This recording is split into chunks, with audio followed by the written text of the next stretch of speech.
यह कहानी है धृतराष्ट्र का पुत्र मोह, अर्थात मोह में वशीभूत होकर क्या क्या झेलना पड़ता है और क्या क्या हो सकता है। तो बने रहिएगा मेरी कहानी के साथ। हम चलो अब कहानी शुरू करते हैं। हस्तिनापुर नरेश धृतराष्ट्र जन्म से अंधे थे। इस कारण वह ज्येष्ठ पुत्र होते हुए भी राजा बनने योग्य नहीं थे। परंतु राजा पंड एक गंभीर बीमारी का शिकार हो जाने की वजह से वन प्रस्थान कर गए थे और एक राज्य का सिंहासन रिक्त नहीं रखा जा सकता था। इसीलिए धृतराष्ट्र को पंडु का प्रतिनिधि राजा बनाया गया था। एक बार राज्य का सुख का स्वाद चख लेने वाले धृतराष्ट्र चाहते थे कि उनके बाद हस्तिनापुर का राजा उनका पुत्र दुर्योधन बने।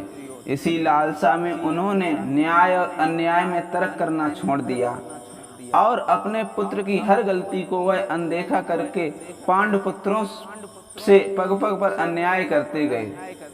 दुर्योधन ने भी पांडवों के लिए अपने हृदय में घृणा ही पाल रखी थी। भीम को जहर देकर नदी में डुबोना, लच्छागृह में आग लगाकर और पांडु पुत्रों और कुंती को जिंदा जला देने का षड्यंत्र, द्रौपदी चीरहरण, ध्रुव क्रीड़ा में कपट कर के पांडवों को वनवास भेजना और ना जाने ऐसे कई षड्यंत्र से उसने पांडवों को अनिष्ट करने की चेष्टा की थी। अंत में जब उनके पाप का घड़ा भर गया तब धर्म युद्ध हुआ और उस महायुद्ध में लालची धृतराष्ट्र के 100 पुत्र मृत्यु को प्राप्त हुए।